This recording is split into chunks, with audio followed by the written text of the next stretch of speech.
Welcome back. I'm Dr. Jan Roberts, and this is the fourth and final video in our series of the 4 Ps of a Smile Above's smile design. If you haven't seen the others, I would encourage you to go back and watch them, where we cover palette, position, and proportion. So let's jump right into this video where I cover perimeter.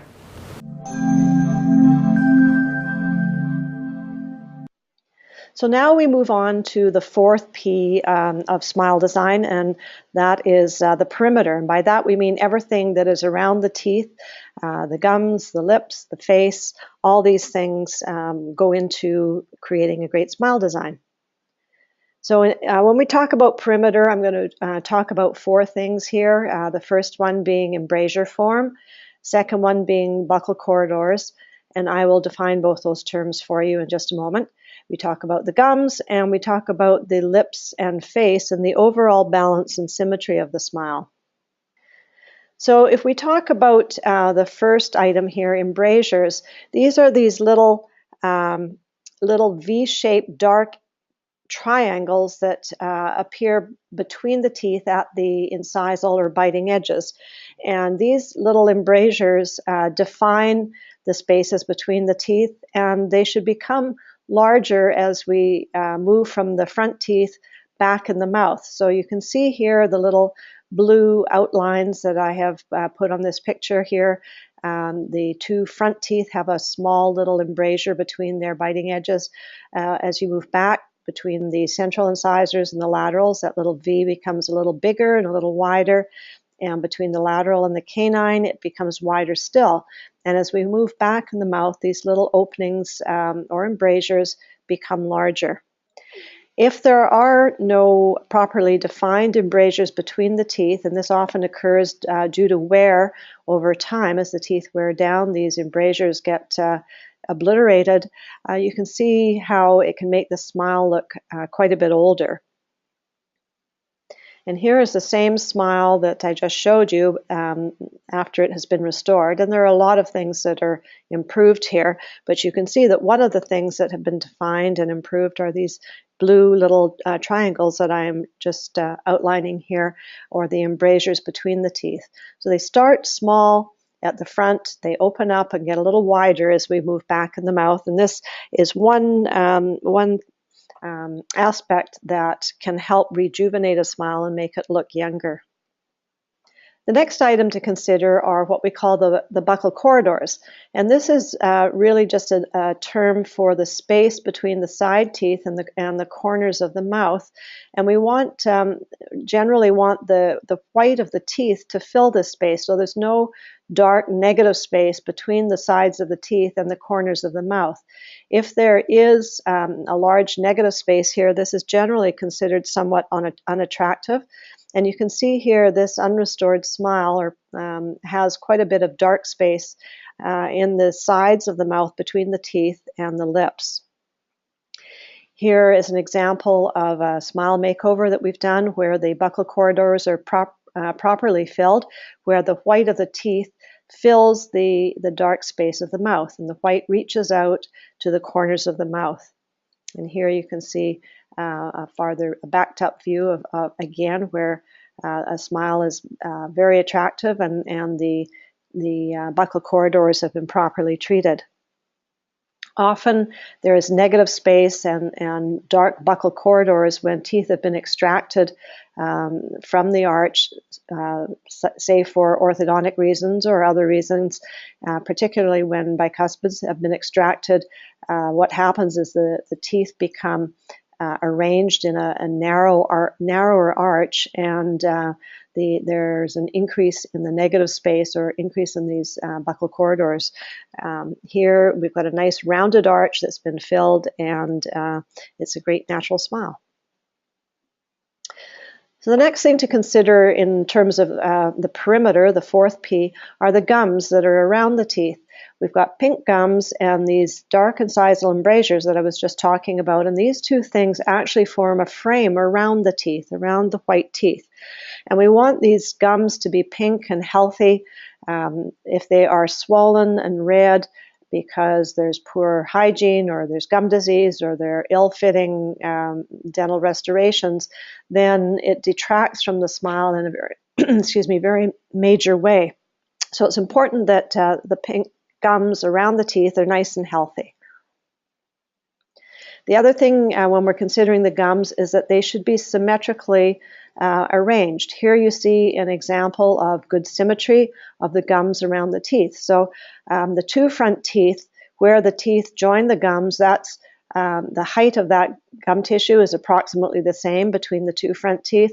As we move out to the lateral incisors, which are beside the front teeth, the gums become there's a little bit more gum tissue there, and then it goes high back up again around the canine. So this relationship of high, low, high is desirable, and it's also very important that there's symmetry between one side and the other.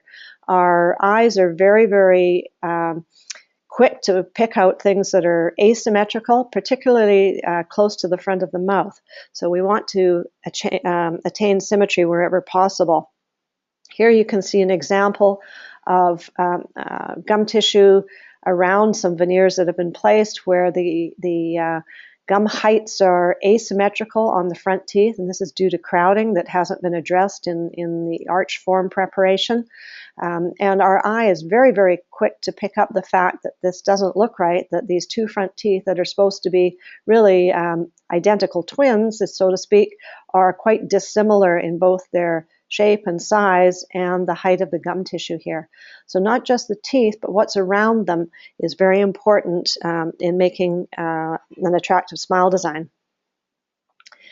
If we move a little bit farther out from the gums, we can see that the lips themselves form a frame to the smile and are part of the things that we consider on the perimeter of the teeth. And here we can see two things basically. One is that there are two veneers on the front teeth that are kind of best past their best before date. The margin of where the veneer is joining the tooth has become exposed and stained. And there's a hypermobile upper lip, so that when this young woman smiles, her lip lifts up very high and exposes a lot of gum tissue. Here we can see a before and after. And what we've done here is simply place two new veneers on the two front teeth, just two veneers only. And we've used a cosmetic injection of some Botox to relax the upper lip slightly so that when she smiles, the lip does not lift up quite so high. And I think you would agree that the smile on the right is more attractive than the one on the left. And here we can see a before and after of the face of this young woman, and a very attractive young lady. And I can see that the veneers plus the cosmetic injection there provides a nice result for her. So we also want to consider the overall balance and symmetry of the smile. We want to see the lips balancing nicely around the teeth as well as the gum tissue, and we want to see that the face is balanced and symmetrical as well. I mean, there's not always too many things that we can do to alter this, but part of what makes a smile look attractive is the overall balance and symmetry as we move out from the teeth themselves and look at the whole face. So you see a young woman here who has a nicely balanced smile, both in terms of her teeth and the gum tissue and the surrounding perimeter of the lips and the face as a whole. Here's a case where you can see that beforehand there is some asymmetry with the teeth. The midline is off to the left-hand side of the patient. It is canted. The teeth are a bit worn and not defined well in terms of their incisal embrasures due to wear. And on the right side, after veneers only have been placed, it looks better, but it still does not have that the overall balance and symmetry that we like to see with an ideal smile. So what we've done here on the right-hand side is that we've used some cosmetic injections with Botox to just alter the lip position slightly and to achieve more balance so that we're not seeing the lower teeth to the same extent and the spaces that exist between those lower teeth, those dark triangles. And you can see that I think the overall result of using the cosmetic injections along with the veneers, the 10 veneers that we've done in this case, gives a much nicer overall result. Here's a facial photo of the young lady whose teeth I just showed you, and I think you would agree that the smile on the right-hand side has been enhanced from the one on the left. So those basically are the 4 P's of a Smile Above smile design. Just to summarize it all, we talked about palette, first of all, the first P, and this refers to the overall shade or the color of the teeth. And this, as I said, is probably the easiest thing to deal with. The second P, in terms of position, we talked about the central incisors and how the edges of the central incisors have to be very carefully placed in terms of their relationship to the lower lip so that we don't affect the phonetics of speech. Also, the length of the central incisors has an effect on the youthfulness of the smile. We talked about the midline, how it is critical for this midline to be perfectly upright, and it can be moved to one side or the other very, very slightly, even by a millimeter or two, and this is not discernible generally to the general public unless the midline is canted. So it's absolutely critical that the midline be perpendicular, or be upright rather, be vertical. We talked about axial inclinations in terms of position and how the long axes of the teeth need to start almost upright in the midline and then gradually incline slightly towards the belly button, so to speak, as we move back in the mouth. We talked about arch form, how a nice broad arch form is desirable, and teeth that are out of position on the arch need to be corrected either orthodontically ahead of time or via the way the teeth are prepared restoratively in order to create an even arch form without teeth being in front of or behind that. Otherwise, the smile does not look attractive. I talked about the smile arc and how the incisal edges of the upper teeth should follow the curve of the lower lip. The third P, in proportion, talked about the width to length ratio of particularly the upper front teeth, and how the teeth are actually rectangular and should be about 75 to 80% wide as they are long. I talked about gradation, how the front teeth the teeth at the front should appear larger than the ones at the back, and they should progressively get smaller as we move farther back in the mouth. Even though the teeth at the back are physically larger than the front ones, they should not appear so. We talked about contact points, how the areas where the teeth touch starts lower at the front and moves higher closer to the gums as we move back in the mouth.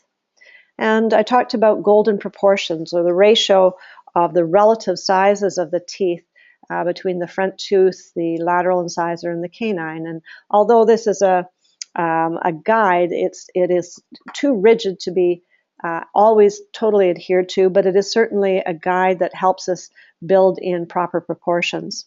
Fourth P is the perimeter, and we talked about embrasure forms, those little dark V's between the teeth at the incisal edges, and how these help define the individual teeth, and how they start small at the front and gradually become a little larger and a little wider as we move back in the mouth. I talked about the buccal corridors, or the space between the teeth and the corners of the mouth, and how we don't really want to have negative space there, that we want to build out the teeth laterally to ensure that the white of the arch of the teeth conforms to the lips, and we build the teeth out to the corner of the smile. And I mentioned how sometimes having teeth extracted sort of can collapse the arch form and create negative space or dark corners of the mouth, which is not considered particularly attractive. I mentioned how the gums form a frame for the teeth and how they need to be pink and healthy, and how the position and the shape of the lips also frame the teeth and is part of the smile design, and how we can affect and alter the position of the lip, both lips, upper and lower, sometimes with things like cosmetic injections of Botox and things like that. And overall, there needs to be balance and symmetry between the two sides of the face and two sides of the mouth. So here at A Smile Above, this is what we strive to do every day, to provide every patient that we treat with the very best we can in smile design. Well, there we have it. These have been the 4 P's of a Smile Above smile design. They're the components that we use for creating great smiles for our patients. One final thought is that great diamond quality has great color, clarity, carat, and cut. To create the highest quality gem, the diamond cutter needs to have artistic ability. Cut is the only characteristic that can be influenced, as Mother Nature has determined the others. So art and science need to be skillfully blended to create an outstanding gem. The same is true with the highest quality smile design. Certain scientific principles need to be followed, and employing artistry provides harmonious and personalized results. Thanks so much for listening. If you have any questions on improving your smile, I'd love to connect with you. Please just give us a call at the office to book a private consult. Until next time, I'm Dr. Jan Roberts from A Smile Above.